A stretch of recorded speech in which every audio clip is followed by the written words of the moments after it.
Muy bien, seguimos conversando con Paco Moya acerca de podología, de qué es un podólogo, un estudiante universitario que ha recibido su diploma, su licenciatura para cuidar entonces de sus pies.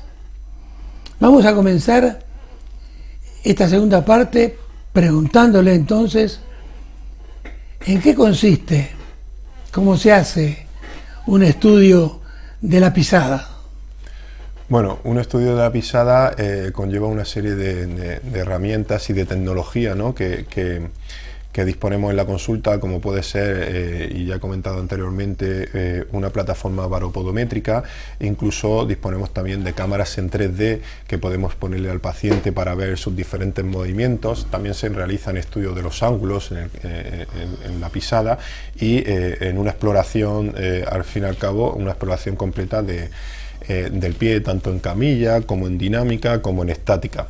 Realmente lo que nos interesa ver en un estudio biomecánico es la exploración y la marcha en dinámica, que es como realmente prácticamente estamos comportándonos durante todo el día y cómo realmente el pie nos duele, ¿no?, o nos podría doler, que es caminando.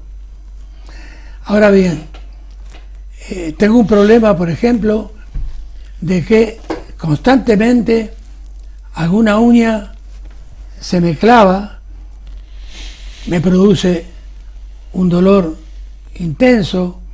Entonces evidentemente tengo que concurrir a un podólogo para ver cuál es la solución que encuentra para que esto no suceda. Bueno, en primer lugar me gustaría decir que en Neuropies nos gusta solucionar el problema de la gente, ¿no?, e intentar solucionar de forma definitiva todas estas patologías que provocan dolor en los pacientes y que tengan que estar acudiendo al podólogo continuamente, ¿no?, como puede ser una uña encarnada. A veces las uñas encarnadas se clavan, ¿no?, y bueno, se solucionan de forma fácil, sin necesidad de intervención, sin necesidad de anestesia, porque es una uña encarnada leve y bueno, se soluciona y no se vuelve a clavar, y si se clava, pues tarda tiempo en volver a aparecer, ¿no? No es un problema que realmente nos ocurra de forma muy continua. Cuando esto ocurre mes a mes, que la uña no para de crecer y cada vez que crece se duele, o cada vez que se clava nos provoca infección, en esos casos yo recomiendo realizar una pequeña intervención en la uña que consiste en eliminar esa uña que está clavada y eliminar lo que es la matriz que provoca ese crecimiento de la uña, para que ese trozo de uña no se te vuelva a clavar y tener el crecimiento de la uña sea normal y tenga más espacio entre el rodete y la uña para que no se clave y no duela.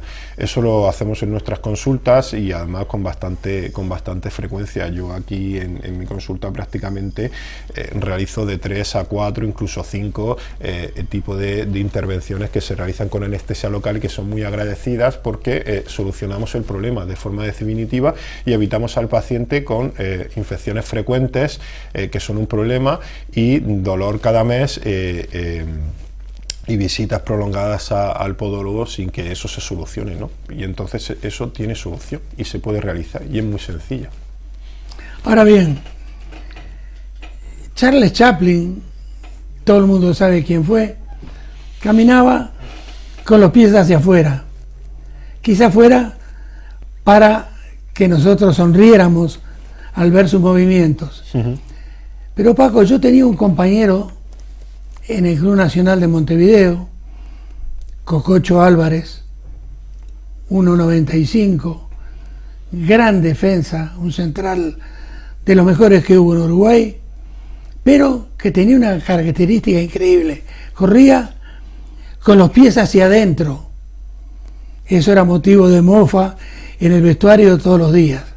Y volviendo a la pediatría infantil, porque esto de repente, ya me lo explicarás, le venía a él desde que era un niño y sus padres, inclusive sin ignorancia, jamás lo tomaron en cuenta. Si un niño con un padre con un nivel que hace que se preocupe por ver a su niño caminando con los pies hacia adentro, lo lleva al podólogo y encuentra solución, si es un problema para ese problema. Claro, en el niño, durante su desarrollo, sobre todo antes de los 7 o 8 años, ¿no?, que se produce lo que es el desarrollo de lo que es el pie del niño, hasta que empieza a realizar una marcha muy parecida a la del adulto, surgen muchos problemas, ¿no?, y muchas marchas que nos crean duda como padres, ¿no? Muchas de ellas pueden ser normales, ¿no? Pero otras hay que prestarle atención. En el caso de la que has dicho, que es una marcha en la cual el niño mete los pies hacia adentro, esa marcha se produce por diversas razones. Bueno, sin entrar en términos muy médicos, puede ser que tenga la cadera un poco echada hacia adelante, se produzca una anteversión femoral que produce que los pies los meta hacia adentro. También puede ser que tenga el metatarso, lo que es el pie, desviado hacia adentro, solamente el pie, o también puede ser que la tibia también la tenga un poquito rotada, tenga una rotación interna tibial. En cualquiera de los casos habría que ver cuál es el problema y ponerle solución, que la tiene. Pero siempre y cuando hay que ver la edad en la que se encuentra el niño, porque puede ser que esa marcha sea normal, dependiendo de la edad, o puede ser que tenga ya cierta edad, ¿no?, a partir de esos 7 o 8 años que he dicho, en los cuales esa marcha pues tiende ya a ser algo más patológica y podría tratarse, ¿no?, ya sea con soportes plantares, con plantillas o con otro tipo de tratamiento, por lo que sería bastante importante que acuda al podólogo para que él mismo le pueda dar un diagnóstico más claro de esa patología.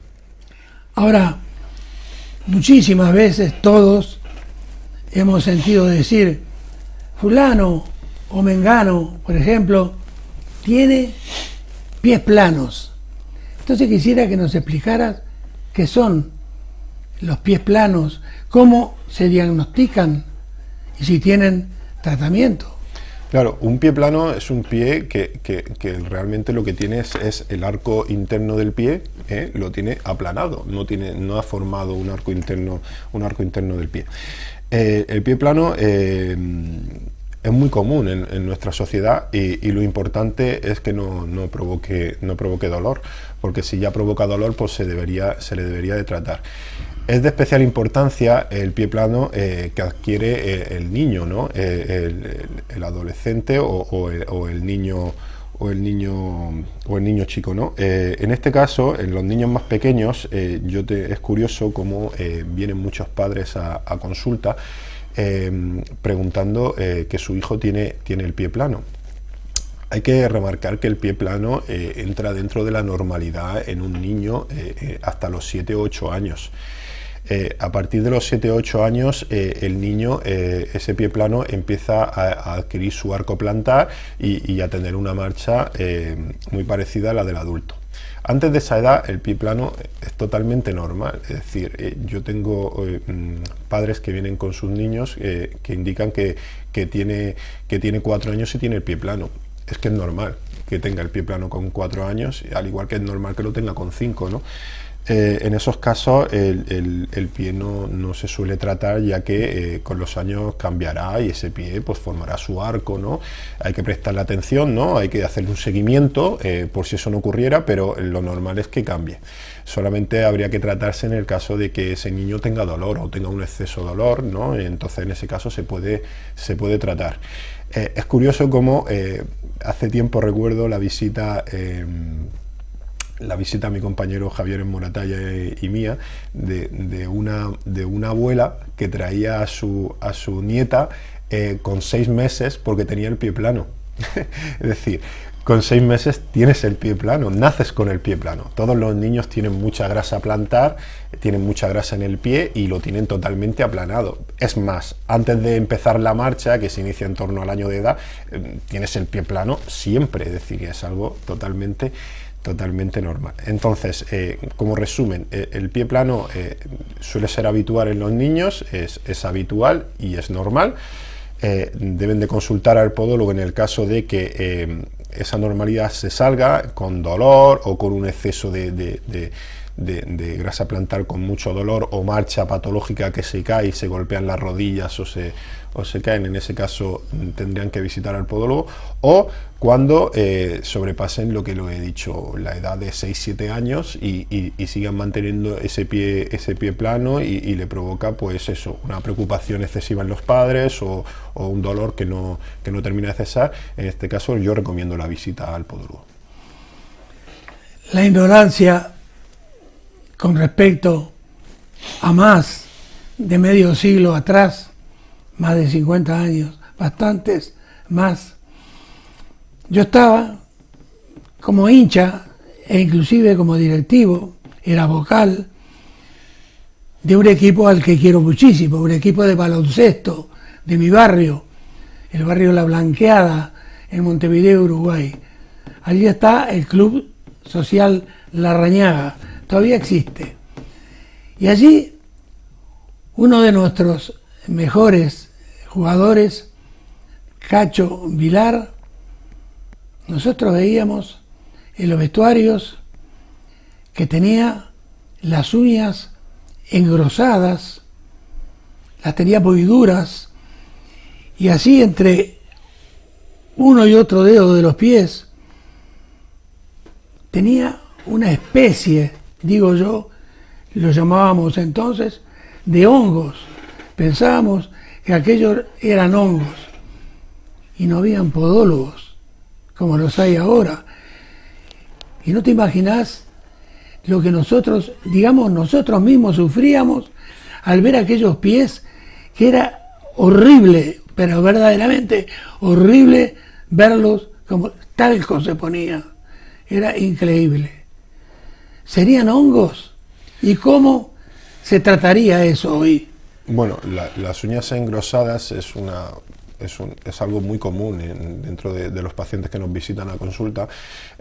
Pueden ser hongos. Las uñas engrosadas al final, eso se llama hipergrifosis, ¿no?, en el término médico, y esas uñas engrosadas, bueno, pueden ser por muchas patologías, ¿no? Hay patologías y enfermedades a nivel sistémico, como puede ser, bueno, la psoriasis incluso, o algún otro tipo de enfermedad que tampoco vamos a desarrollar ahora, pero que provocan uñas engrosadas, ¿no? Y uñas muy descamativas, con que se rompen fácilmente y demás. Y una de ellas, uno de ellos responsables de producir eso también son los hongos, ¿no? Los hongos, pues bueno, son muy habituales en el pie. Tenemos en cuenta que a los hongos les gusta el calor y les gusta la humedad, y en el pie pues lo tenemos siempre cerrado, prácticamente cerrado. A veces nos sudan mucho los pies y no los tratamos, y ese exceso de sudor, ¿vale?, pues puede provocar pues que aparezcan hongos. También el ducharnos en duchas públicas o compartiendo vestuarios descalzos también se pueden contaminar de hongos. Incluso tenemos pacientes que vienen a consulta y nos dicen, yo no me ducho en zonas públicas, o yo utilizo calzado en zonas públicas como chanclas, ¿no?, y no hago contacto directamente con las duchas, y me han salido hongos, no sé cómo se me han podido pegar. A veces los hongos los tenemos en nuestra propia piel, y cuando se dan las circunstancias idóneas, ¿no?, de humedad o de calor, ¿no?, en ese pie, pues nos colonizan y proliferan, como puede ser en el verano, ¿no? En el verano hace mucho calor, los hongos se suelen desarrollar en temperaturas altas, entre 30 y 30 y tantos grados, ¿no? Y a veces están en nuestra propia piel y no tenemos por qué contagiarnos de nadie, ¿no? Y a veces salen hongos en las uñas o hongos en el pie sin que nos hayamos contagiado de nada, sino que ese hongo lo teníamos en la pierna, ¿no?, en la piel, estaba ahí parado, no provocaba ningún tipo de infección, y cuando se dan las circunstancias idóneas para que se desarrolle, pues se puede desarrollar en otra parte del cuerpo, provocando patología, como en este caso son las uñas, ¿no? Y entonces pues, las provocan de esa manera, las engrosan, las debilitan, se resquebrajan, un color amarillento, ¿no? Bueno, quizás sea uno de los signos, ¿no?, de que esas uñas puedan estar contaminadas por hongos. Hay mucha farmacología para poder detener esos hongos. Los hongos, como buenos parásitos que le gusta vivir en su medio, ¿no? Son muy difíciles de quitar de las uñas, y las uñas no serían, no es menos, ¿no? Las uñas, cuando el hongo se mete dentro, hay diferentes tratamientos para quitarlos. Bueno, uno de ellos es el famoso pincel que suelen mandar, ¿no? que lleva un antimicótico, un medicamento para el hongo, ¿no? Y se echa en la uña. El problema de eso, y es que mucha gente no lo sabe, es que ese medicamento no es efectivo cuando el hongo está totalmente esparcido por toda la uña, ¿no? Cuando esa infección micótica es superior a la mitad de la uña, ¿no? La mitad más uno de la uña, el 50% de la uña. En ese caso, ese medicamento no hace absolutamente nada, pero nada. Y yo, muchos de los pacientes que me encuentro que llevan aplicándose durante muchísimos meses y no les soluciona nada. Entonces, los hongos, hay otros tratamientos que son más agresivos, como es tomar medicación oral. Lo que pasa que no todo el mundo la puede tomar porque está contraindicado en ciertas patologías. Y bueno, también existen otro tipo de tratamientos, como pueden ser quemar esa uña con ácidos, o eliminar directamente, retirar la uña y aplicar otros tratamientos directamente en el lecho ungueal para ver luego el nuevo crecimiento ungueal, a ver cómo se produce. Bueno, hay una serie de tratamientos que te puede orientar el podólogo, por lo que yo aconsejo a los pacientes que vengan a consulta, y bueno, intentar quitar ese hongo, que no es fácil, no es fácil. Ahora bien, a lo mejor la pregunta no es muy inteligente, pero la venía pensando mientras nos hablabas de los hongos. En invierno hace mucho frío, entonces hay muchas maneras de dormir, de protegernos de ese frío. Entonces muchísima gente, por ejemplo, se compra unos calcetines de lana gruesos, se los pone y duerme todas las noches, durante el invierno, con ese tipo de calcetines. Y cuando llega el verano, resulta que nos tapamos solamente con sábanas porque hace mucho calor. Entonces nos habituamos a sacar los pies fuera de las sábanas. ¿Es bueno o son buenas ambas de las cosas? De eso además hay precisamente estudios recientes que nos indican que el pie es una zona de termorregulación del cuerpo, incluso la mano también. Pero el pie es una zona inconscientemente, cuando tenemos calor, estamos durmiendo quizás con una sábana finita y más. Bueno, ahora con el calor que hace en época de verano, muchos no duermen tapados, pero quizás en zonas donde debemos echarnos una pequeña sábana, ¿no? Hay veces que tenemos un exceso de calor y inconscientemente sacamos un poco el pie. ¿Por qué hacemos eso? Porque el pie actúa como termorregulador de la temperatura del cuerpo, y se han dado cuenta en diferentes estudios, e inconscientemente nosotros lo hacemos. Y es que perdemos temperatura a través del pie, y incluso también la podemos coger, porque cuando a veces tenemos mucho frío, tenemos los pies completamente helados, nuestro cuerpo está frío, ¿no? Aunque no tengamos calor en el cuerpo, y entonces nos tapamos con unos calcetines. Es más, en esos estudios, que son de reciente publicación, se han dado cuenta que cogemos mejor el sueño si tenemos los pies tapados con unos calcetines. Solemos coger el sueño mejor.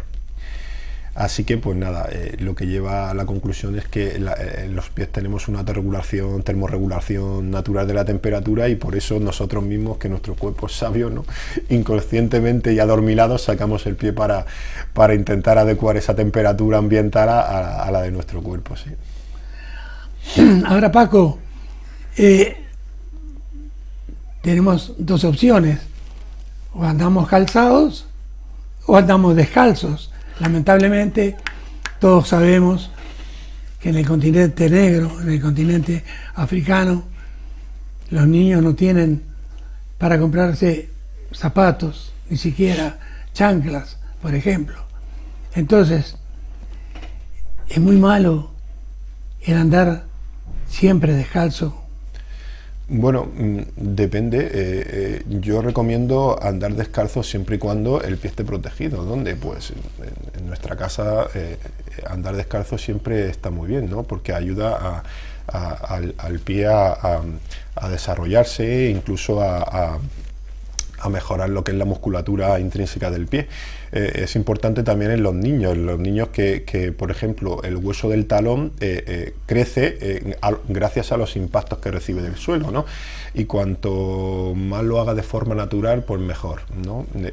Incluso el pie plano que hemos hablado antes se mejora mucho mejor en el niño si este camina descalzo, ¿no? Siempre, claro, que sea por superficies en las que el pie esté protegido y no se pueda clavar nada ni nada. Por eso cuando salgamos a la calle deben de calzarse, ¿no? Pero en el ámbito del hogar o en ámbitos seguros el pie del niño debe de ir descalzo. En los adultos, pues también deben ir descalzos también, siempre y cuando el pie esté protegido. Por ejemplo, en el verano, ¿qué se hace? Andar por la playa, ¿no?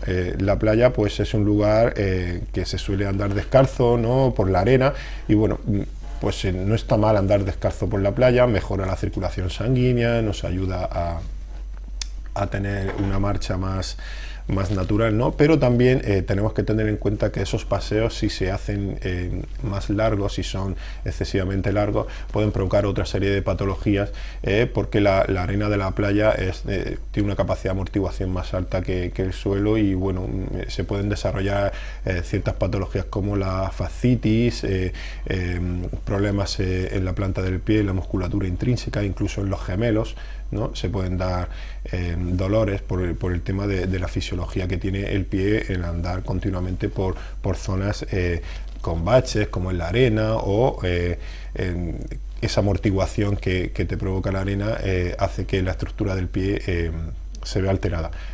¿Es bueno caminar descalzo? Sí. ¿Es bueno caminar descalzo por la arena? Sí, pero no en caminos, paseos excesivamente largos.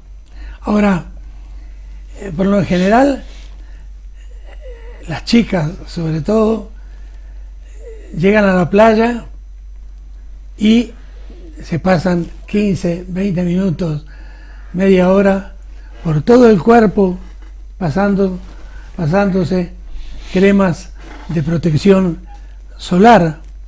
Entonces la pregunta es, ¿y los pies no necesitan protecciones? Los pies necesitan la misma protección que cualquier otra parte del cuerpo. Además, es llamativo, ¿no? que nos veamos moreno todo el cuerpo, ¿no? Y que no nos veamos morenos los pies, lo que es la planta del pie, ¿no? Es curioso, ¿no? Bueno, esto se debe simplemente a que la grasa que tenemos en el pie es más, tenemos muchísima más grasa, tenemos hasta, no sé ahora el porcentaje, pero la grasa del pie es como 5 o 10 veces más grasa que la mejilla, por ejemplo, que la cara, ¿no? ¿Qué pasa? Que las células que provocan lo que es la coloración oscura de la piel, como son los melanocitos, la radiación solar no llega tan rápidamente a esos melanocitos que se encuentran en capas más internas de la piel debido al exceso de grasa, por lo tanto el pie no tiende a ponerse moreno. Pero eso no quiere decir que esa piel no le afecte la radiación ultravioleta del sol y que no debamos de protegerlos. En los pies se dan muchísimas afecciones a nivel dérmico y son riesgo también de que puedan tener algún tipo de quemadura por la radiación solar, incluso patologías más importantes como pueden ser los cánceres de piel. Por lo tanto, la planta del pie no la debemos de proteger con crema, al igual que la palma de la mano y al igual que cualquier resto del pie, de la piel del cuerpo. Por lo que nos has dicho, Paco, llego a la conclusión de que en verano, por ejemplo, son mucho más habituales no solo los hongos, sino también las verrugas. ¿Esto es cierto? Sí, las verrugas, imagino que con verrugas te refieres a los papilomas, que son conocidos como papilomas, son realmente verrugas plantares. Las verrugas plantares, bueno, son ocasionadas o producidas más bien por el virus del papiloma humano, por una variante del virus del papiloma humano, que ocasiona como una especie de callo doloroso, ¿no? en el pie, y es bastante infectocontagioso, ¿no? Al ser producido por un virus, su forma de penetrar en la piel es por alguna herida, padrastro o zona debilitada de la piel, en el cual penetra, y debido al calor del verano o debido a las circunstancias que se den en ese momento, sobre todo el calor le ayuda bastante a que proliferan. Incluso su periodo de incubación puede ser largo, puede ser que te hayas contaminado por el virus infectado más bien por el virus del papiloma humano en invierno, y cuando se dan las circunstancias adecuadas del virus, en verano por ejemplo, prolifere. Su periodo de incubación es muy largo, creo recordar que va entre los 2 y 20 y tantos meses, que puede incluso estar más de un año en el pie, tú no tener ningún tipo de sintomatología, ningún tipo de síntoma, y cuando se dan esas circunstancias que el virus cree apropiadas para él, o exceso de calor, o cualquier tipo de cambio dérmico que se produzca en tu cuerpo, pues desarrollarse y aparece. Muchas veces, con segundas intenciones, siendo nosotros niños o adolescentes, nuestras madres nos compran sandalias, reitero, con segundas intenciones, chanclas, chancletas, pero resulta que después esas chancletas nos producen rosaduras, infecciones por esas rosaduras, ampollas, por ejemplo, que nos impiden caminar. Se reían tanto mi esposa y nuestro hijo cuando viajamos la última vez a Ecuador, a Guayaquil. Me había comprado unos zapatos nuevos aquí en España que me hacían unas ampollas increíbles. Cuando bajamos del avión y fuimos a la corredera esa, cómo se reían, te reitero, mi mujer y mi hijo, porque tenía unas ampollas increíbles, por no tener un podólogo al lado que me hubiera dicho, no, estas no te sirven. Entonces, ¿cómo se hace una correcta elección del calzado y en este caso de las sandalias para el verano? Claro, como te he dicho antes, en la primera parte de nuestra entrevista, recomiendo que la elección del calzado siempre sea a última hora de la tarde, ¿no? Para que nuestro pie, que se encuentra más dilatado y más hinchado, nos venga bien siempre, en cualquier otra hora del día. Y luego la elección de las sandalias, yo aconsejo siempre que las sandalias sean, sobre todo si las vamos a utilizar de forma habitual en el verano, intenten ser cerradas y que nos cojan lo que es el tobillo. ¿Para qué? Pues para evitar muchísimos problemas que se dan después del verano a nivel podológico en los pies, de estar todo el verano caminando de forma diaria con sandalias. O utilizamos un calzado de verano con materiales más frescos, más naturales, o utilizamos unas sandalias que sean respetuosas con el pie y que sean cerradas, a ser posible tengan velcro o que nos sujeten el pie.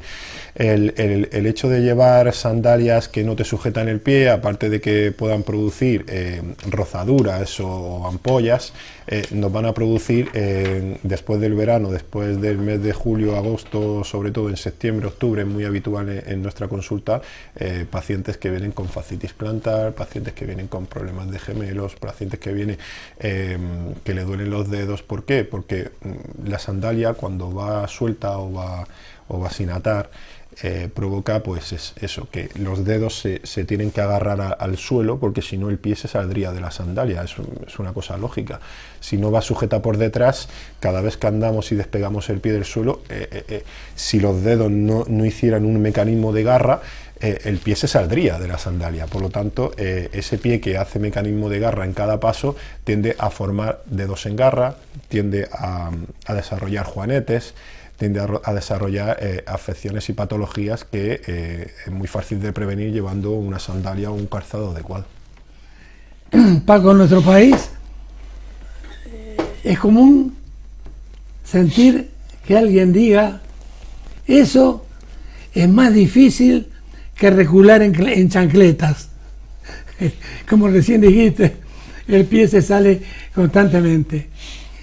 Y agreganos algo acerca de por qué los pies se hinchan más en verano. Pues mira, los pies se hinchan más en verano. Hay muchísimas causas de que se puedan hinchar. Si es en verano cuando se hinchan, pues bueno, el calor hace que a nivel de la circulación sanguínea todas nuestras arterias y venas se dilatan.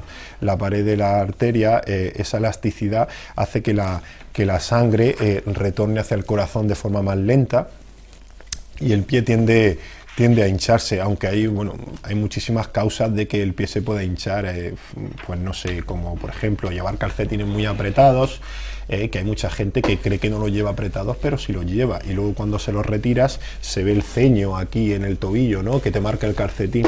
Esos pacientes con esos calcetines apretados, pues también se van a hinchar los pies. Pues hay también, pues no sé, diferentes enfermedades como la insuficiencia renal puede provocar que tengan los pies hinchados, ya que no eliminan bien los líquidos.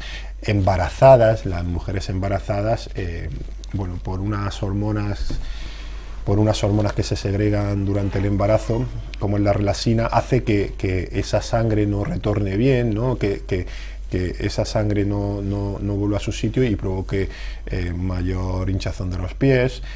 El sobrepeso, ¿no?, el estar, por ejemplo, mucho tiempo sentado, gente que trabaja en una oficina durante todo el día, pues es aconsejable que cuando termine su actividad laboral salga a caminar, salga a pasear, haga algo de deporte. Eso va a conllevar que esa circulación, que esos líquidos que tiene acumulado de estar tanto tiempo sentados, pues se reabsorban, ¿no?, y se distribuyan para las diferentes partes del cuerpo.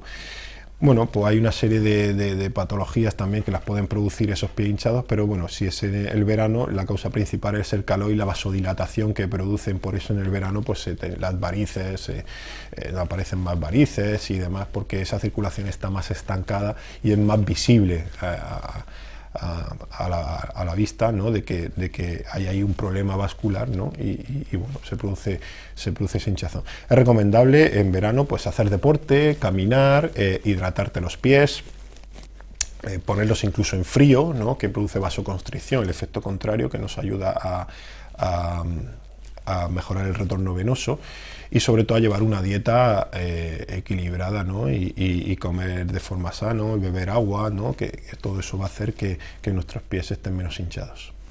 Muy bien, para terminar entonces, se nos fue el tiempo. La última pregunta es importante siempre la hidratación en el ser humano, pero ¿en qué época es más importante para el podólogo? ¿En verano o en invierno o en otra estación es más importante hidratar los pies? Pues mira, la hidratación realmente es importante siempre, ¿no? En los pies tenemos mucha grasa, como he indicado anteriormente, y es muy importante hidratar el pie con cremas ricas en urea, que lo que hacen es eliminan esas durezas o esa piel más áspera y nos da esa hidratación que necesitamos en el pie. Pero en el verano es particularmente importante, ¿no? En el verano pues perdemos más por el sudor, por el calor, perdemos más líquido, y la hidratación tanto a nivel de oral con líquidos como a nivel de hidratación con cremas en el pie es muy importante para evitar que luego se nos salgan grietas en los talones y provoquen rozaduras o provoquen esas grietas dolorosas que se producen en el verano, quizás por el roce o por andar mucho en chanclas, ¿no?